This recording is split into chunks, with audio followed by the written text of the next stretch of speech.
जय हिंद, स्वागत है आपका लाइव टाइम में। मैं हूं आपके साथ संजय यादव। मेरे पीछे आप ये तस्वीर देख रहे हैं और जिसमें लिखा भी है बाकायदा कि हिंदी भाषा पर विवाद क्यों। हालांकि ये महाराष्ट्र के नेता है, उनके चेहरे इस वक्त आपके सामने हैं, लेकिन इसके पहले तमिलनाडु में आपने विवाद देखा था। वहां के मुख्यमंत्री की तरफ से इस मामले का विरोध किया गया था। उसके बाद ये मामला महाराष्ट्र शिफ्ट हो गया है और महाराष्ट्र में चाहे राज ठाकरे हों, राज ठाकरे के बड़े बड़े पोस्टर आज देखे गए, सड़कों पर लगाए गए थे, हैंडबिल लगाए गए थे और बाकायदा एक सिग्नेचर कहा जाए कि पेपर के तौर पर इसका विरोध किया गया कि अगर ये लागू किया जाता है और सरकार इसको जबरदस्ती थोपने की कोशिश करती है तो आने वाले वक्त में हम सड़कों पर आंदोलन करेंगे, क्योंकि ये मराठी अस्मिता का सवाल खड़ा होता है। इसके पहले कुछ और तस्वीर हम आपको याद दिलाते हैं। आपने एक तस्वीर देखी होगी, मराठी में नहीं बोलने पर एक युवक को मारा गया था। महाराष्ट्र में मराठी आनी चाहिए, ये अनिवार्य होना चाहिए। वहां के नेताओं की तरफ से बार बार इस बात को कोट किया जाता है, बवाल किया जाता है। कुछ साल पहले जाएंगे तो जो यूपी और बिहार के हिंदी भाषी लोग थे उनको बाकायदा मार मार के वहां से भगाया जाता था। एक रेलवे के एग्जाम था, आपको याद होगा, ट्रेनों से निकलने के बाद उनको पीटा गया था। वो तस्वीरें भला कैसे कौन भूल सकता है। लेकिन जब NEP 2020 यानी न्यू एजुकेशन पॉलिसी 2020 के तहत जो 3 भाषाओं को अनिवार्य किया गया है, तमिलनाडु में इसी बात का विरोध हुआ था। और अब जब महाराष्ट्र में इस बात को वहां की सरकार ने लागू किया तो राज ठाकरे हों, संजय राउत हों, वहां की कांग्रेस जो देश भर में हर राज्य में राजनीति करती है, हर जगह संगठन उसका है, हिंदी बोलती है। दक्षिण भारत का उनका नेता आकर राष्ट्रीय अध्यक्ष के तौर पर अभी हैं, वो भी हिंदी बोलते हैं। लेकिन वो कांग्रेस भी महाराष्ट्र में दरअसल मराठी अस्मिता के नाम पर, राजनीति करने के नाम पर NEP पॉलिसी 2020 का विरोध कर रही, यानी महाराष्ट्र में हिंदी किसी भी तरीके से स्वीकार नहीं किया जाएगा।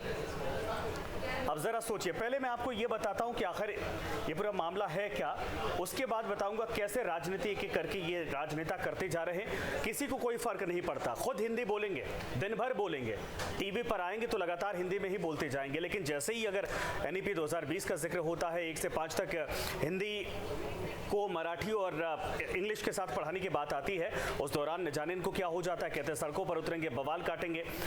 सबसे पहले समझते हैं कि विवाद क्या है। महाराष्ट्र सरकार ने दरअसल NEP यानी न्यू एजुकेशन पॉलिसी 2020 के तहत 2025 और 26 सत्र से मराठी और अंग्रेजी माध्यम के स्कूलों में मराठी, अंग्रेजी और साथ में हिंदी यानी त्रिभाषा की नीति के तहत अनिवार्य करने का फैसला किया। मतलब मराठी अब भी पहली अनिवार्य भाषा है, अंग्रेजी दूसरी है और तीसरी जो है, चूंकि 3 भाषाओं को चुनना है तो तीसरी हिंदी उसमें डाल दिया गया है, इसको भी अनिवार्य किया गया। लेकिन पहले अभी भी मराठी है। मराठी को कोई छेड़ नहीं रहा। महाराष्ट्र में आप हैं, वहां पर जो बच्चे पढ़ते हैं उनको मराठी सिखाई जाएगी, मराठी पढ़ाई जाएगी, इंग्लिश भी पढ़ाई जाएगी, सिखाई जाएगी, लिखाई जाएगी, लेकिन हिंदी भी साथ में उसमें शामिल किया गया है। अब हिंदी को तीसरी अनिवार्य भाषा बनाया गया। अब समझ नहीं आता कि इसमें विवाद क्यों है।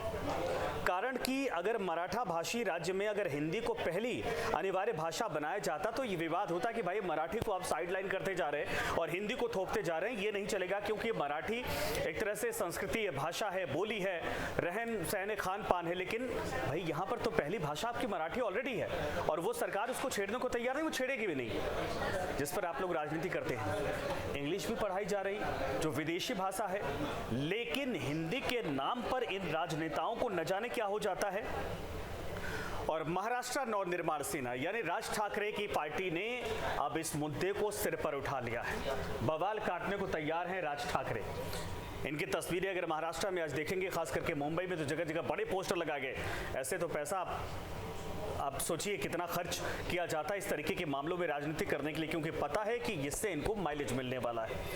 मैंने जैसा कांग्रेस का जिक्र किया, कांग्रेस ने भी इस बात का विरोध किया है। लेकिन अब सवाल खड़ा होता है कि हिंदी भाषा को इतनी नफरत भरी निगाह से क्यों यहाँ पर देखा जाता है, यहाँ के राजनेताओं की तरफ से। मैंने कहा ना कि यूपी बिहार के लोगों से ठीक है, बहुत बार देखा गया कि नफरत की जाती है या फिर इस तरीके से व्यवहार किया जाता है कि यूपी बिहार से ये लोग आते हैं और यहाँ पर जितने संसाधन हैं, यहाँ पर जितने भी व्यवस्थाएं हैं, उन सभी पर एक तरह से इनका भी अधिकार हो जाता है। जो मराठी लोग हैं, जो महाराष्ट्र के लोग हैं, वो इससे वंचित रह जाते हैं। इसीलिए बार बार यूपी बिहार के लोगों का विरोध किया जाता है। वहाँ पर तो मैं आपको बताऊँ कि वहाँ पर बढ़ाने के लिए भैया शब्द का इस्तेमाल किया जाता है कि यूपी के भैया, बिहार के भैया, लेकिन बिना यूपी बिहार के वहाँ पर काम भी नहीं चलता। और हिंदी अकेली ऐसी भाषा है।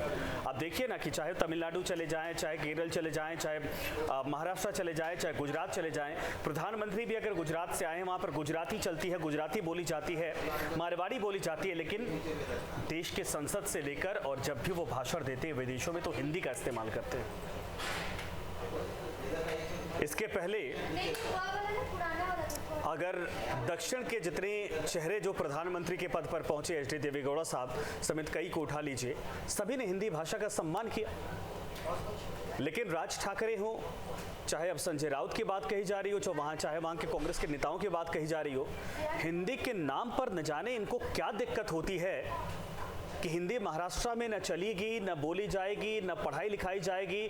अगर कोई हिंदी बोलता है तो उसका विरोध किया जाता है, ये खेल शुरू कर दिया जाता है। इसके पीछे कारण ये कि सिर्फ और सिर्फ वोट बैंक की राजनीति, महाराष्ट्र की अस्मिता, वहाँ की संस्कृति का फर्क इनको नहीं पड़ता है।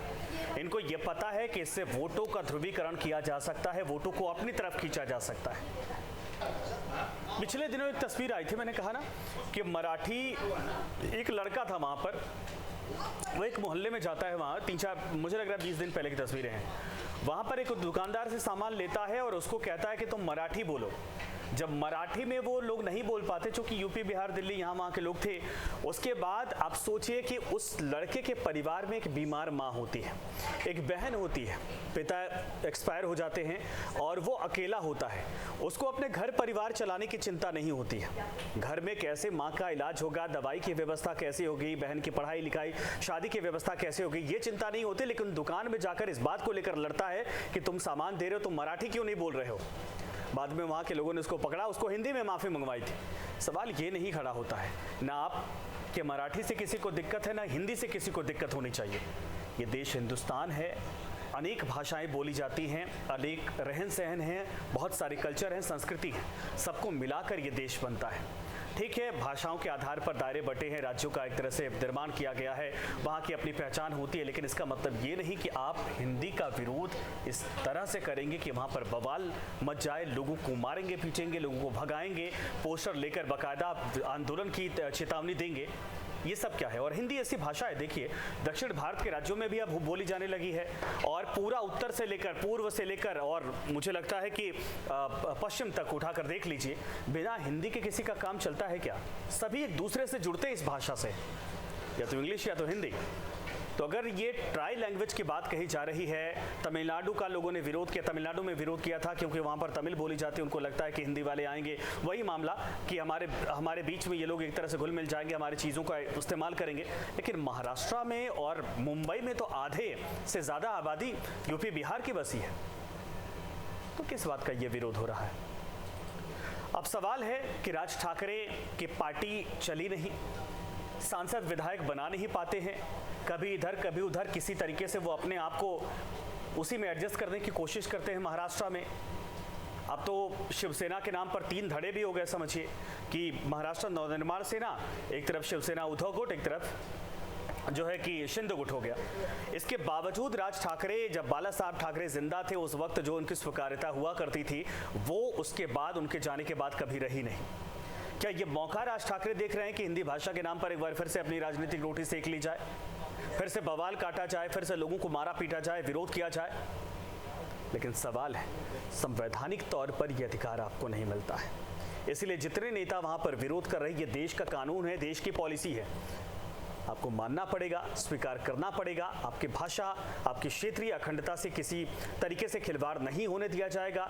ये संवैधानिक तौर पर उस बात में है, आपकी मराठी पहली प्राइमरी लैंग्वेज अभी भी है, 1 से 5 तक के कक्षा के जितने भी कोर्सेस हैं, लेकिन तीसरी भाषा होने के बावजूद हिंदी से नफरत करना, ये बात समझ से परे। इसीलिए लिखा है कि विरोध क्यों किया जा रहा है। लोगों का रिएक्शन क्या है, आप लोगों को क्या लगता है कि क्या वाकई में इस पर विरोध होना चाहिए या नहीं होना चाहिए, लिखिएगा ज़रूर, और बने रहिए लाइव टाइम के साथ।